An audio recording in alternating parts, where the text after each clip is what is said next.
Bienvenue sur cette 5e vidéo de mon aventure vers les 100K par mois. Donc, le premier point que j'ai abordé, on perd pas de temps, c'est le fait que j'ai enfin lancé des ads. J'ai lancé de la publicité, c'est sur Google Ads. On va aller sur le dashboard directement, je vais te montrer un peu. Et ça s'est pas du tout passé comme tu l'imagines, mais franchement pour moi, c'est vraiment, c'était quand même c'est vraiment une bonne expérience. Tu vas comprendre pourquoi. Donc d'abord, ce qu'il faut que tu comprennes, c'est que les ads que j'ai lancés, c'est vers un funnel juste où il y avait le front-end. Donc comment c'était fait, c'est quand il fait une recherche sur Google, il tombe sur ma pub avec les petits liens sponsorisés là, il clique. Donc c'est du CPC, coût par clic. C'est-à-dire que je paye par clic. Et du coup, quand il arrive, il tombe sur ma page de vente. Je vais essayer de te montrer un exemple. Donc ici, il y a la headline, tu vois. Et après, il y a la sub-headline pour le pousser à voir. Et ici, il y a la vidéo qui se lit. Après, il y a la vidéo qui se regarde toute seule, quoi. Et là, au bout de 5 minutes, il y a le petit... le bouton, enfin quand il y a le premier call to action, il y a le bouton qui apparaît. Parce que quand c'est du trafic froid, si tu mets le bouton directement, ça sonne l'alarme un peu. Le mec il se dit, oh il veut me vendre un truc. Alors que si tu le laisses voir la vidéo et ensuite tu fais apparaître le bouton, le mec il est assez chaud par rapport à ça.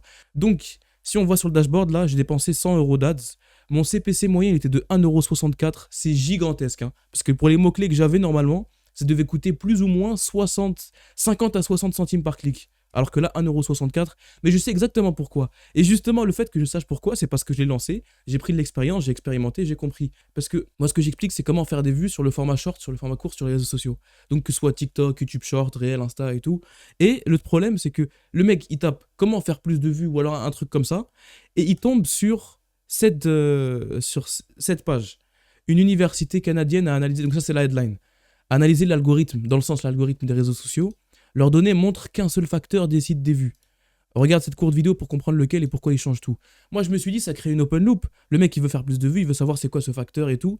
Sauf que j'ai pas pensé au fait que lui, il s'en fout d'une université, un facteur, analyser l'algorithme et tout. Lui, il veut juste plus de vues sur ses vidéos. C'est simple. Et du coup, quand il voit cette headline, ça correspond pas à ce qu'il a cherché. Donc, il part direct. Et qu'est-ce qui se passe? À la fois, déjà, si on va sur Viterb, justement l'outil que j'utilise, ah, c'était terrible. Le taux de visionnage sur la VSL, Analytics, justement, c'est bien que je puisse tout mesurer. Déjà, la rétention ici, elle s'écrase complètement. Bah, voilà, quoi, c'est très faible. Mais surtout, si on voit ici, play rate, 45%. Ça veut dire que sur 100 personnes qui tombent sur cette page, il n'y a que 45 qui regardent la vidéo et qui clique quoi. Ça veut dire qu'en gros, clairement, quand le mec il arrive sur ma page, il a pas envie de voir la vidéo. Donc c'est même pas un problème de convaincre la personne d'acheter, c'est un problème de maintenir son attention. Et pourquoi? Parce que les deux n'étaient pas alignés en fait. Lui, il cherche comment faire des vues, et moi je lui dis, une université canadienne a expliqué l'algorithme et tout. Parce que ma big idea, elle était basée sur ça, pour dire en gros que ça dépend du watch time, et achète mon produit, tu vas apprendre à avoir un bon watch time et faire plus de vues. Bon, c'est à peu près ça la big idea. De toute façon, la VSL, dans ma dernière vidéo, je l'avais mis en description, pour ceux qui veulent voir. C'est cette vidéo-là, justement. Et bref, vu que quand les gens arrivaient, ils repartaient directement, qu'est-ce qui se passe? Mon quality score, il a diminué, parce que si on regarde... Attends, c'est où qu'on voit ça? Ok, c'est bon, j'ai trouvé, c'est ici. Donc, en gros, on peut voir les clics, les impressions. Et ce qui est intéressant, c'est que les taux de clics... Regarde, le taux de clic, c'est genre quand le mec qui fait la recherche, ici. Par exemple...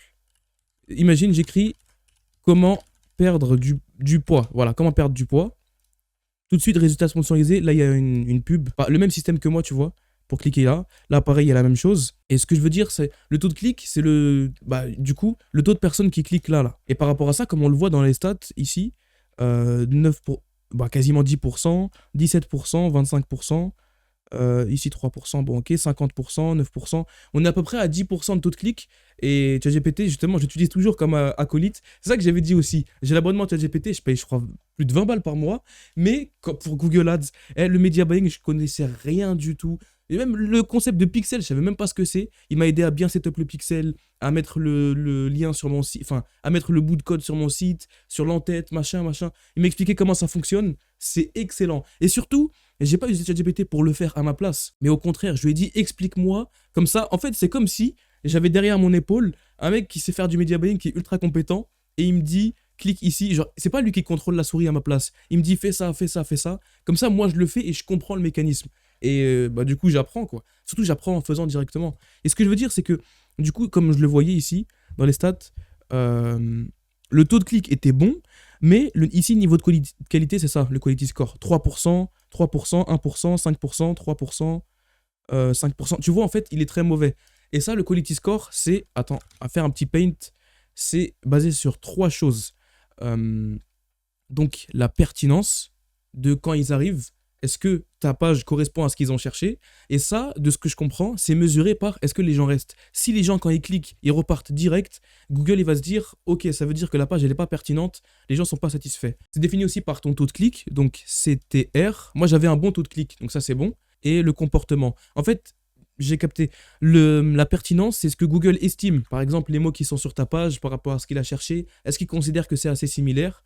Et ça, c'est l'expérience des gens. Ça peut être similaire, mais les gens, ils partent tout de suite. Parce que je passe à charge lentement, ce genre de raison. Et le taux de clic, bah, est-ce que quand ils voient le truc sur Google, sur la SERP, là, ils cliquent ou pas? Moi, j'avais un bon taux de clic, donc ici plus. Pertinence, je pense que ouais, c'était, on va dire, normal. Mais le comportement, moins, les gens, ils partaient direct. Parce que, encore une fois, la headline n'était pas alignée à ce que eux ils cherchent. Donc, qu'est-ce que j'avais dit la dernière fois en plus par rapport à ma VSL? Aussi, le lead, quand ça commence, tout est basé sur l'étude. Le mec, je lui dis pas, tu veux faire plus de vues et il se passe ceci, cela, non. Je lui dis, une université canadienne a étudié l'algorithme des réseaux sociaux. Et le mec, il se dit, en fait, c'est hors sujet. Il va me dire, je m'en fous de l'université, moi, je veux faire plus de vues. Donc, c'est pour ça que c'est exactement ce que j'avais dit la dernière fois. Qu'est-ce que j'avais dit? Dans une VSL, t'as le lead, hop, t'as le body et t'as le close. Et du coup, ici, ouais, t'as la headline aussi, H. Et du coup, c'est ça qu'il faut beaucoup A/B tester. Et bah la preuve, parce que ici, dans mon propre cas, c'était ce qui manquait. Donc, j'ai fait une nouvelle headline déjà, avec ChatGPT aussi.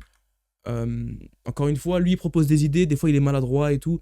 Moi, j'ai voulu vraiment mêler mon expérience et ma connaissance du sujet avec ce que lui, il suggère, et surtout son expertise par rapport au copywriting, par rapport au media buying et tout. Et pour le lead, heureusement que j'ai fait en faceless parce que du coup, j'ai juste à réenregistrer l'audio. Après, je referai le montage. Je le colle avec le body. Donc, je peux faire genre L2, tac. Je le colle avec le reste. Et après, c'est bon. Il y a le bouton, le close, acheter, tac. Et après, le mec, il va sur le checkout. Et c'est bon, il paye quoi. Et bref, du coup, ça, c'est ce qu'il faut que je fasse. Et surtout, mais surtout, je suis content d'avoir fait cette expérience parce que, en fait, je l'ai vécu. Donc, j'ai dépensé, par rapport à ça, si on va dans les stats, j'ai dépensé 100 euros. 102 euros d'ads à peu près. En fait, c'est parce que j'avais fait 2 campagnes aussi. Attends, on va refaire un petit schéma. J'avais fait la campagne A27 et la campagne B17. En gros, l'idée, c'était de savoir ce produit, est-ce qu'il y a un meilleur earning par click? Donc, earning par click, c'est l'ensemble. C'est le prix et le taux de conversion réunis pour avoir le meilleur des deux, quoi. Le meilleur prix pour le meilleur taux de conversion. Avec 17 euros ou alors avec 27. Et du coup, j'ai voulu faire ce test, mais c'était tellement chaotique que là, si je voulais vérifier avec ma configuration actuelle, là, avec ça, ça m'aurait juste cramé du cash, ça aurait été débile. J'ai dépensé 100 euros j'ai fait 100 euros de spend pour 0 conversion. Et à peu près combien de clics? En fait, mes clics, ils commençaient à coûter ultra cher. CPC moyen 1,64 € par clic. Ça veut dire que je dois avoir un earning par clic de 2 euros, c'est gigantesque. En plus, surtout, j'avais pas encore le back-end et tout. Après, bon, j'étais prêt à perdre un peu de cash, mais tu vois, on voit au fil du temps. Le CPC moyen, à un moment, il était à 2 euros, frère. 1,20 €. Et en fait, ce qui se passe aussi, c'est que Google, il voit que ça convertit pas, et lui, il cherche le profil typique d'acheteur. Donc, qu'est-ce qu'il fait? Il étend encore, il cherche plus loin, et il cherche plus loin, et il cherche plus loin.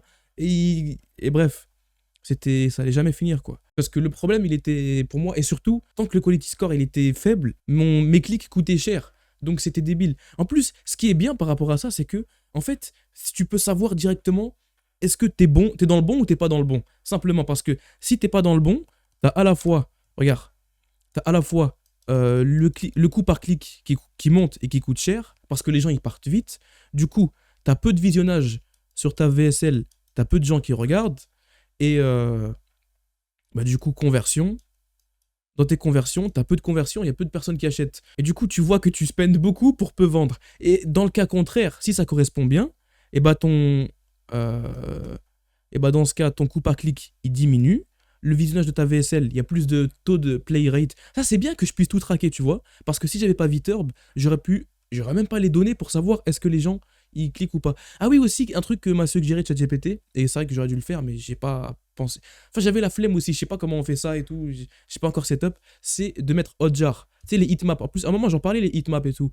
Et bah, pour le coup, là, ça sert pour savoir, surtout pour mieux identifier le problème. pour savoir surtout combien de temps les gens restent, quand est-ce qu'ils quittent, est-ce qu'ils lisent la headline. Et en fait, je pense que la plupart des gens, ils lisent la headline, ils voient la page, ils disent non, ça correspond pas à ce que je veux et ils partent. Mais avec une heatmap et tout, je peux. Et surtout, genre un outil de tracking qui peut mesurer combien de temps les gens restent. Si je vois que les gens restent en moyenne 3-4 secondes, ça veut tout dire. Ça veut dire qu'ils partent vite, quoi. Et de toute façon, s'ils regardent pas la VSL, ça veut dire qu'ils sont partis direct. Parce qu'ils vont pas rester sur la page sans rien faire. Bref, si tout est bon, du coup, le coût par clic diminue. Donc ça coûte moins cher d'acquérir des leads, enfin d'acquérir du trafic. Il y a plus de gens qui regardent la VSL, donc il y a plus de gens qui convertissent. Donc tu as tout qui est dans le vert, plus, plus, plus. Là, tu as moins, moins, moins. C'est pour ça que là, si je fais cet ajustement et que ça correspond bien, franchement, ça devrait aller. Je ne l'ai pas encore fait. Mais aussi, par rapport à ça, ce que je voulais dire, c'est que, en fait, à un moment, je l'avais dit que Valère, il était en live et je profitais pour poser des questions par rapport à mon business, ce que je fais et tout. Et à un moment, je lui ai dit comment on fait pour jumeler ensemble l'organique et l'ADS payante, quoi. Et il me disait, considérez-les comme deux business différents. Donc, ads et organique. Et quand il pense, c'est complètement logique, parce que l'acquisition, c'est pas les mêmes funnels, les deux, ils interagissent pas vraiment ensemble, quoi. Donc, il y a ce business en ads, je suis en train de travailler dessus, et l'organique, je me rends compte que ce que je compte faire surtout, c'est un lead magnet qui amène vers le premier module de mon protocole, gratuitement, comme ça les gens ils se familiarisent avec ce que j'enseigne, ils commencent à recevoir de la valeur et tout, et après derrière, le but c'est de les envoyer sur une VSL pour qu'ils convertissent, et aussi qu'ils aient vraiment vécu le produit, qu'ils sachent exactement comment est le contenu, et après s'ils veulent la suite, il faut payer. Comme ça ils savent comment c'est. Sauf que le problème c'est que avant de lancer l'organique, j'attendais de bien faire ce qu'il faut pour le back-end, mais je suis trop lent en fait, ça m'énerve. Parce que pour le produit en lui-même, comme je dis, le MVP, en vrai, je pourrais le vendre maintenant et optimiser au fil du temps. De toute façon, les gens, ils ont accès à vie. Donc, ils verront au fil du temps le contenu qui sera rajouté et tout. Ça, d'accord. Mais, en fait, il fallait que je fasse la séquence email, il fallait que je fasse la VSL, il fallait que je fasse plusieurs VSL. En fait, j'ai 3-4 VSL à faire, ça le problème. Et bref, c'est pour ça que, il y a quelques jours, lundi, je crois, attends, il y a 2 jours, j'ai fait la séquence email par rapport à ça. Maintenant, il faut que je fasse la VSL. Faut que je fasse aussi.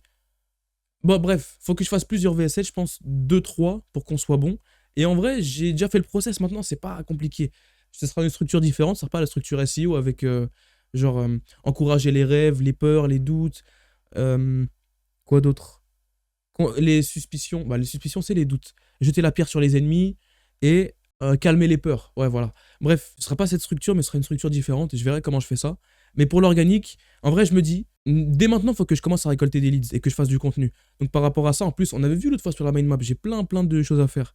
Je pense que je vais commencer par des vidéos longues YouTube. Et ce que je compte faire aussi, comme disait Valère, et c'est vrai que, franchement, Valère, c'est vraiment un bon. Hein. Il te donne tous les bons enseignements pour pas faire de la merde. Il disait que, et même, je crois, Mathis Clouet aussi, il disait la même chose.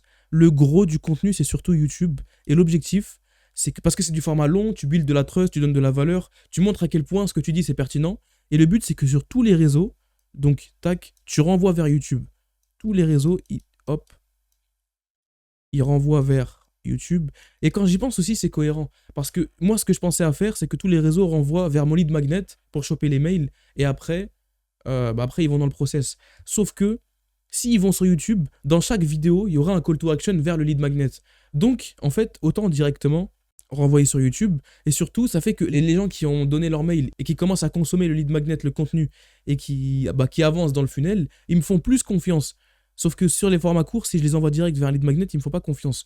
Donc le mieux, c'est d'envoyer vers YouTube. C'est pour ça que je commence à... J'ai déjà une vidéo que j'ai prévue aussi, il faut que je lance l'organique. Ça m'énerve. Vraiment, j'ai la frustration, je sais exactement quoi faire. Je suis dans la bonne direction, mais je suis trop lent. C'est trop frustrant. Et le pire, c'est que je peux m'en vouloir qu'à moi-même, parce que c'est moi qui suis lent aussi. Mais aussi parce que ces derniers temps, j'avais lancé autre chose. C'est pas exactement moi seul, mais c'est avec quelqu'un que je connais.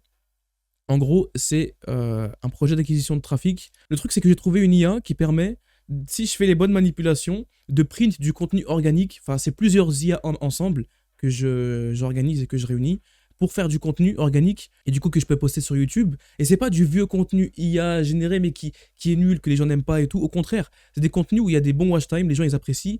Et du coup, j'ai publié à peu près une centaine de vidéos, comme on voit là. Et il y a du trafic régulièrement. Le but, c'est de poster à peu près 1000 vidéos, un truc comme ça au total, Parce que les 100 vidéos, je les ai postées en 1-2 semaines, tu vois. Et encore, c'était pas que moi, parce qu'il y a aussi l'ami avec lequel je suis sur ça. On est à 50-50. Le but, c'est que ça me serve aussi de source d'acquisition de trafic pour que je puisse renvoyer sur mon business PsychoShort et mes produits. Et aussi que directement avec ça, en fait, avec tout le trafic que j'ai, je puisse récolter les mails. Mais ça, c'est vraiment un truc parallèle. C'est autre chose. Et derrière, vendre des produits, genre à 17, 47, 100 euros, un truc comme ça, sur un domaine particulier, et qui enseigne vraiment des choses qui sont pertinentes, et aussi derrière faire de l'affiliation sur d'autres funnels, des trucs comme ça. En tout cas, acquisition de trafic, quoi. Surtout, en fait, quand tu y penses, le nerf de la guerre, c'est le trafic. Parce que le marketing, tu peux faire un bon marketing, en réalité, si tu réfléchis un peu et que tu connais le domaine, t'es smart, c'est pas si compliqué. Le produit, tout le monde peut faire un bon produit, ça va. Mais avoir le trafic, l'audience, c'est le plus dur. Et surtout, en plus, si tu as beaucoup de trafic et que tu as une audience, tu peux te permettre de faire des erreurs. Et en fait, tu as le droit à l'erreur, tout simplement. Tu peux tout rater, mais le trafic, tu peux pas te rater. Dans le sens où... Après, bon, le marketing, si tu es suffisamment bon aussi, acheter du trafic en ads, ça te fait gagner de l'argent. Genre, tu gagnes de l'argent à acquérir du trafic. Donc ça aussi, ça montre que si tu es très bon en marketing, ça c'est bon. Mais... et pour le coup, je pensais à ça. Et surtout, c'est du contenu SEO qui est référencé sur YouTube et qui est là indéfiniment, quoi. Ça dépend plus de moi, une fois que je l'ai posté. Bon, on est plus ou moins à 300 vues par jour. Le but, c'est d'avoir à peu près entre 3000 et 10 000 vues par jour à terme. Et de toute façon, c'est pas que moi aussi, c'est celui avec qui je suis qui poste aussi. Et le but, c'est que moi, je me concentre plus sur la partie marketing, produit. Lui, plus sur la publication, l'acquisition de trafic. Et que après, ça devient automatique, quoi. Ça veut dire, regarde, s'il faut dans quelques mois... Ça commence à prendre quelques centaines d'euros, quelques milliers d'euros par mois. Et après, c'est bon, je peux le laisser en arrière-plan. Et en fait, ça coûte rien du tout. Ça, il y a vraiment zéro coût pour ce business. Et ça permet un peu d'avoir une sécurité. Et je sais que quand on commence, il ne faut pas s'étendre sur plusieurs business différents. Mais là, j'ai des raisons valables. Parce que à la fois, je suis à 50-50, donc je ne suis pas complètement dessus. Je compte aussi sur l'autre, sur l'ami avec lequel je suis pour travailler dessus et pour le faire croître, etc. Et ça ne me demande pas non plus tout mon focus. Et aussi parce que le but, c'est que je nourrisse tout ça. Et quand c'est placé, après, je laisse reposer. Et c'est lui qui va me bénéficier. C'est les vidéos là qui vont m'amener du trafic pour que je puisse vendre les offres sur différents produits, quoi, sur différentes niches et tout. Mais surtout par rapport à ce que je fais, il faut que je fasse le contenu organique, donc les vidéos YouTube. Après, les vidéos short, TikTok, Insta, tu sais, sur toutes les plateformes, quoi, mes vidéos courtes qui redirigent vers YouTube. Et également, aussi avec un call to action dedans pour renvoyer vers les vidéos longues YouTube. Et après, la vidéo YouTube, toujours, elle renvoie vers un lead magnet, quoi. Et après, j'ai de l'acquisition de trafic. Et surtout, ça aussi, ce qui est bien avec l'organique, c'est qu'une fois que tu l'as fait, c'est bon, ça travaille pour toi. Et si j'ai plein de sources différentes qui me ramènent du trafic régulièrement, après, c'est vraiment ça qui me fait kiffer avec l'organique. C'est que si t'as beaucoup de sources de trafic qui sont automatisées, c'est bon, elles sont présentes, tu peux tomber dans le coma et ton business, il continuerait de fonctionner. C'est ça qui est incroyable. Parce que du coup, les vidéos, elles sont toujours en ligne. Ces vidéos-là, quand tu te ramènes du trafic vers ces vidéos, sachant qu'elles-mêmes, déjà, avec l'algorithme, elles devraient pouvoir faire des vues. Genre de YouTube tout seul. Tout ça, c'est du boost. Derrière le lead magnet, c'est bon, c'est une page, c'est système Poyo, c'est automatisé et tout. Le produit derrière, pareil, c'est automatisé. Le but, c'est d'automatiser ça. Et en fait, surtout, quand j'aurai fini la partie marketing produit pleinement par rapport à tout, tu vois, tout ce qui est là, tout le back-end, je pourrais me concentrer à 100% sur le trafic. Et du coup, voilà, ça, c'est plus lent, mais on va dire c'est plus long terme. Et l'ADS, c'est court terme, mais ça peut aller très vite. Si t'es bon, ça fonce, quoi. Et surtout, d'ailleurs, par rapport à l'ADS, je voulais dire un truc que j'ai appris. Faut que je te montre une image, parce que je tombe beaucoup sur des mèmes un peu... genre Instagram business et tout. Me trying to understand why the same ad work at $50 a day but dies at $100 a day. Donc moi qui essaye de comprendre pourquoi une ad fonctionne bien à $50 par jour, mais elle meurt à $100 par jour. Et par rapport à ça, j'ai vu ce post et je l'ai envoyé à ChatGPT et j'en ai discuté avec lui. Je lui ai dit, moi je pense que c'est ceci, cela, machin. Et il m'a dit, franchement c'est ça. En gros, en gros, attends, je te montre, je te fais le schéma. Pourquoi, quand on scale, sachant que j'ai même pas encore scale d'ads, hein, mais avec toute la culture marketing, de ce que j'ai appris et de ce que j'ai constaté et ce qui est logique. Et en plus, c'est un truc que je voyais beaucoup, il y a tellement de mèmes comme ça, genre moi qui pleure parce que mon ads chute quand j'essaie de scaler, machin. Et c'est logique, parce que toi tu y penses, on va parler en ad set, ok? Donc, ad set, tac. Un ad set, c'est quoi? C'est que tu as un ensemble de créatives, tac, qui sont toutes ensemble et qui sont... Est-ce que je vais vraiment tout réunir? Allez, tac, tac, tac. Tout ça, c'est l'ensemble de créatives. Et cet ad set, le but, c'est qu'il vise une awareness en particulier. On avait dit unaware, problem aware, solution aware, product aware, most aware. Donc, c'est l'un des 5. Sauf que le problème, donc tu as awareness, plus également, c'est pas qu'une awareness en particulier, c'est un angle aussi. Donc, A plus A. Et le truc, c'est que pour ce niveau d'awareness et cet angle, il y a que X personnes qui peuvent, une fois qu'ils voient des ads, derrière, acheter le produit. On va dire, et bien convertir, tu vois, où c'est rentable. Sauf que le problème, c'est que il y a différentes, dans ta niche, tu as différentes poches. T'as ce groupe, t'as ce groupe, t'as ce groupe, t'as ce groupe, t'as ce groupe.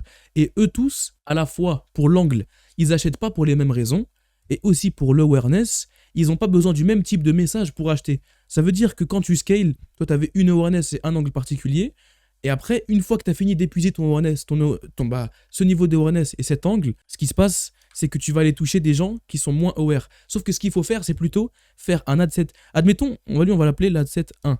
Et bien ici, l'ad set 1, il visait ce groupe.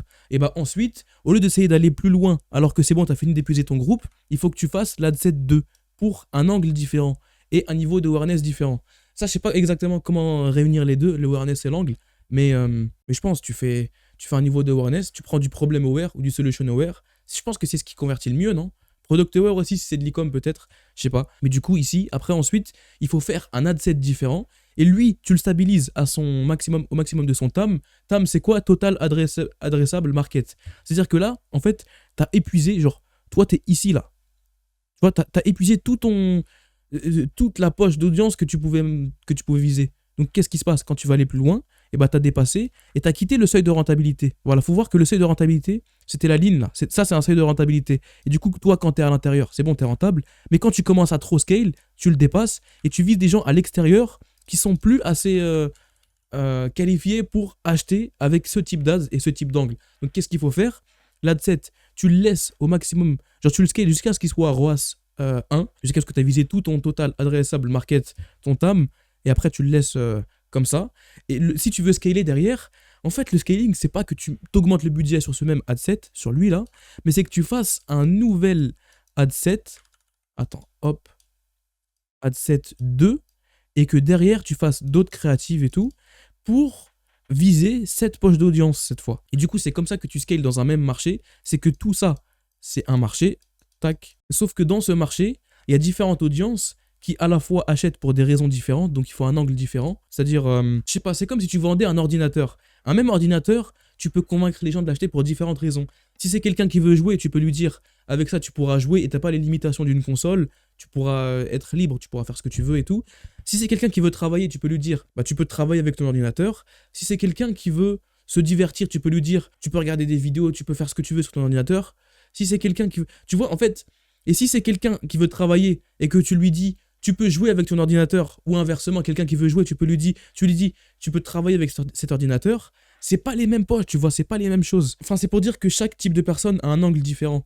Et certains, je sais pas, certains ils veulent un ordinateur ni pour travailler ni pour jouer. Certains c'est pour le prestige, pour dire, hey, j'ai de l'argent, j'ai un Mac, j'ai cet ordi, mon PC il coûte 4000 €. Regarde, tu vois. Certains c'est pour le prestige. Certains c'est pour, j'en sais rien moi, parce qu'ils s'intéressent à l'hardware, ça les fait kiffer et tout. Ils veulent démonter le PC, ils veulent, tu vois, c'est pas les mêmes raisons pour tout le monde. Et du coup, c'est pour ça que chacun, il faut que tu les targetes avec le bon angle et aussi le bon niveau d'awareness, encore une fois. Genre, si tu vises du problem aware et du solution aware, si tu as fini d'épuiser cette awareness, derrière, tu vas viser des gens qui sont unaware. Sauf que si les gens unaware, tu les vises, enfin, t'as un message avec eux qui est problème ou solution aware, ça correspond pas. Du coup, le mec, il est même pas au courant qu'il a un problème et tu lui dis, hey, règle ce problème. Il va se dire, mais qu'est-ce que tu me racontes, tu vois? Donc forcément que ça fonctionne plus parce que tu as dépassé t'as dépassé le cercle de gens que tu pouvais viser. Et donc, le scaling, j'ai compris, c'est le fait de superposer plein d'adsets, c'est de faire un adset 3 pour ça, un adset 4, un adset 5, un adset 6, et après tu te dis, bah, c'est bon, j'ai tout visé. Sauf que quand tu réfléchis et que tu creuses bien, tu te dis, ah non, il y avait un bout de marché ici que j'avais pas visé. Et eux, ils achètent pour une raison différente. Et tu trouves cette raison. Et après, tu fais le copie qui correspond, adset numéro 7, tu vois. Et donc, tu fais toujours plein de créatives. Et c'est comme ça qu'on superpose et qu'on scale l'ads. Et aussi, également, pour scale, tu fais le CRO, quoi. Donc, l'optimisation du taux de conversion. Tu fais plein d'A/B tests pour que sur un ad set en particulier, tu puisses avoir plus de rentabilité. Donc, même si tu vises tout le monde, si tu as plus de taux de conversion, qu'est-ce qui se passe? Ça veut dire que tu payes moins cher pour avoir plus de clients et que sur chaque client, tu as plus de LTV aussi parce que tu as A/B testé les upsells, machin. Donc, tu gagnes plus d'argent par client et tu payes moins pour acquérir un client. Ce qui fait que c'est comme ça aussi que tu peux à la fois scaler un ad set et une poche d'audience individuellement et aussi scaler en rajoutant des poches d'audience dans un même marché. Donc voilà, ça je l'ai appris. En gros, c'est à peu près ce que j'avais en tête avec ChatGPT. Mais c'est incroyable, ChatGPT. En fait, toutes les asymétries de connaissances, elles sont brisées. Maintenant, la connaissance, c'est plus ce qui fait que t'as un avantage sur quelqu'un. En soi, si, mais c'est plus genre la compréhension profonde, tu vois. Et du coup, moi, je suis parti avec ChatGPT, j'ai creusé le sujet, j'ai parlé, je lui ai expliqué comment je pense. Il m'a dit oui, il y a ça, mais il y a aussi ceci. Et en gros, je pense que je comprends à peu près comment scaler de l'ADS. Et bah voilà, petite masterclass que je t'ai fait. Si tu savais pas, bah c'est cadeau. Et du coup, par rapport à ça, c'est pour ça que je suis confiant. L'organique, bah je sais, en gros, c'est maintenir l'attention des gens et développer de la confiance. D'ailleurs, par rapport à la confiance, je sais pas si le livre il correspond bien, mais j'ai un livre, attends. Il s'appelle Trusted Advisor. Bâtir des relations durables, devenir un conseiller de confiance. Bon, je sais pas si. Je crois que c'est pour les consultants, un truc comme ça, je l'ai pas lu. Je sais pas vraiment si c'est un livre qui correspond à mon objectif, de faire en sorte que les gens te fassent confiance, quoi. Mais ça m'a l'air d'être quand même pertinent pour ce que je cherche. Faudrait que je le lise. Mais actuellement, en fait, je suis avec un autre livre, c'est. Attends, 2 secondes. Le Atomic Habits. C'est un. Franchement, c'est excellent, hein, parce que par rapport à tous les autres livres, comme. Tu vois, Miracle Morning, L'effet cumulé. Je sais pas, tous les livres un peu self-help, genre développement personnel, réussir à accomplir ses objectifs et tout. Il brasse du vent un peu, c'est un peu du vide. Alors que lui, il t'explique concrètement comment mettre en place des habitudes, comment ça fonctionne dans le cerveau. Il y a le trigger, il y a la dopamine quand tu espères quelque chose, il y a le fait que d'être spécifique, tu dis, attends, carrément, j'ai noté ce que j'ai appris, mais je vais te le dire un peu. Ouais, on va en profiter. Je vais te dire ce que j'ai appris, sachant que là, j'ai lu, attends, j'ai lu combien? Il fait 300 pages à peu près, j'en ai lu 133. Bon, je suis vraiment lent dans mes lectures, hein. Depuis que j'ai lu Propaganda, je suis que avec ce livre. Mais je vais essayer de me fixer, justement, c'est un livre qui explique comment prendre des habitudes. Je vais essayer d'appliquer ces conseils pour moi-même prendre l'habitude de lire 30 minutes par jour. Il faut que je set up quand est-ce que je lis, où je lis et tout ça, quoi. Parce que plus tu es spécifique, plus tu as de chances de le faire. Améliorer mon environnement. Donc le livre, genre tu. Comme il disait, le conseil, si tu as envie de lire tous les jours, tu mets le livre sur ton coussin, sur ton oreiller. Comme ça, quand tu vas dormir, bah, tu le retrouves et tu l'as dans la main, quoi. T'as aucune friction, ton environnement, il favorise ça. Ok, chaque action d'une mauvaise habitude, allez hop, on va faire un schéma. Chaque action d'une mauvaise habitude provient d'un trigger, parce qu'il y a différentes étapes. Donc lui, il appelle ça un déclencheur, mais on va dire un trigger. Et du coup, il disait, si tu veux minimiser une mauvaise habitude, il faut que tu minimises ton exposition au trigger. Et en plus, c'est logique, mais quand tu y réfléchis, des fois, c'est pas forcément évident. Typiquement, tu veux manger moins de chocolat, mais tu as des chocolats dans ton armoire, et bah ça veut dire que, imagine, tu veux te faire une salade tranquille, tu veux te faire un truc qui est sain, quand tu vas ouvrir l'armoire, tu vas tomber sur des chocolats. Qu'est-ce qui se passe? Le trigger, il est activé. Donc si tu veux minimiser, qu'est-ce que tu fais? Soit tu as les chocolats qui sont déjà là, et tu les mets au fond, tu les mets, je sais pas, au fond d'un placard que tu ouvres rarement, comme ça tu es peu exposé au trigger, donc tu manges peu de chocolat, ou alors juste, t'en achètes pas. Comme ça, ton environnement chez toi, si t'as pas de chocolat, t'as jamais le trigger. Donc tu manges jamais de chocolat. C'est logique, mais tu peux faire ça pour plein de choses différentes. Admettons, t'es un fumeur, tu vas arrêter de fumer. Tu fumes quand t'es énervé ou quand t'es frustré ou un truc comme ça. Et à chaque fois que tu parles avec une personne en particulier et que tu fais un débat avec lui, tu sens il veut trop insister sur son point, il veut pas te comprendre, il est malhonnête intellectuellement, machin. Donc à la fin, tu finis frustré et à chaque fois que tu parles avec lui, à la fin, tu fumes parce que t'es anxieux ou je sais pas quoi, et tu vas arrêter de fumer, et bah qu'est-ce qui se passe? Le trigger, c'est de débattre avec cette personne. Donc, quand tu lui parles, t'es sur tes gardes, et dès qu'il y a un débat, t'essayes de l'éviter au maximum, et limite, tu vas moins lui parler à cette personne, si c'est pas quelqu'un en particulier à laquelle tu tiens ou quoi, genre je sais pas, un collègue ou ce que tu veux, et bah du coup, qu'est-ce qui se passe? Tu minimises le trigger, et donc tu minimises l'output, et donc tu vas moins fumer, parce que t'as moins le trigger qui fait que... ce qui te pousse à fumer. C'est un exemple typique, mais tu peux l'appliquer à tout pour une mauvaise habitude. Et inversement, si tu veux faire une habitude, eh ben, il faut maximiser ton exposition au trigger. Typiquement, moi, je veux faire plus de sport. Qu'est-ce qui se passe? Et j'ai vraiment constaté ça dans mon quotidien, hein. C'est la barre de traction que je t'avais montré l'autre fois, là. Attends. Elle. Attends, donne-moi 2 secondes. Tu vois ça, là. Ici, ça c'est pour les dips. Et si je recule le truc, hop. Là, tu vois, ça c'est pour les tractions. Et bah, qu'est-ce qui se passe? Vu que c'est dans ma chambre, ça fait que des fois, je sais pas, je regarde une vidéo. Et tu sais, des fois, quand tu parles ou au téléphone ou un truc comme ça, juste, tu marches, tu montes sur un meuble, après tu descends, tu te fais des trucs. Et bah, moi, du coup, ça m'arrive, je me pose dessus, genre là, je sais pas. Et du coup, je me dis, je suis à 1 mm du truc, bah vas-y, je vais faire des tractions, vas-y, je vais faire des dips, vas-y, tu vois, parce que il y a le trigger et surtout la friction, elle est minime. C'est comme le livre. Imagine, tu mets le livre sur ton oreiller, et bah pour aller dormir, faut que tu l'enlèves, et après, tu as le livre dans la main. Donc la friction, elle est de zéro. Tu as juste à faire ça, et c'est bon, tu entres dans la lecture. Bah là, c'est pareil. Là, je suis dessus, tu vois. Le fait que c'est dans mon environnement, ça fait que ça favorise l'action. Et je m'expose beaucoup aux triggers. Donc ça, c'est intéressant de décomposer ça. Et encore, lui, il l'explique encore mieux dans le livre, hein. Moi, c'est un peu brouillon comment je l'explique, mais je te conseille de lire le livre, franchement. Pour le coup, il est pas mal. Aussi, également, uniquement traquer, c'est vrai, si tu traques quand tu fais une mauvaise action, ou quand tu fais quelque chose de bien, juste tu le dis, ou alors tu mesures, ou tu fais en sorte d'être face aux données et de constater ça te permet de moins le faire. Et je sais plus c'était quoi l'étude, mais en gros, ils ont fait 2 groupes, et juste, ils les ont pas motivés en particulier, ils ont pas essayé de je sais pas, de les pousser à faire une action et tout. Juste un groupe qui traque tous les jours combien est-ce qu'il fait une action qu'il aimerait faire. Je crois que c'est le sport ou un truc comme ça. Et l'autre groupe qui ne traque jamais. Genre c'est un peu flou, il est pas au courant et tout. Et qui ne mesure jamais. Et bah le groupe qui traque tout le temps et qui mesure tout, le faisait plus parce qu'il était plus conscient. Mais en vrai, c'est logique parce que tu prends plus conscience de tes failles et de tes manquements quand tu le fais pas. Et du coup, bah, tu le corriges. Alors que si t'es même pas au courant que t'as des manquements, t'es un peu au courant vaguement, mais c'est pas clair et tout, tu te dis, bon, ça va, tranquille. Alors que ça va pas. Mais tu te mets pas face à l'évidence que ça va pas. Donc forcément, tu corriges pas, quoi. Et autre chose que j'ai appris grâce à Atomic Habits, pour planifier une bonne habitude, il faut préciser où tu vas le faire, quand tu vas le faire et quel sera le trigger. Si t'as les 3 éléments là, c'est beaucoup plus. Parce que des fois, tu dis, je vais faire le truc, mais tant qu'il n'y a pas le trigger, c'est un peu flou.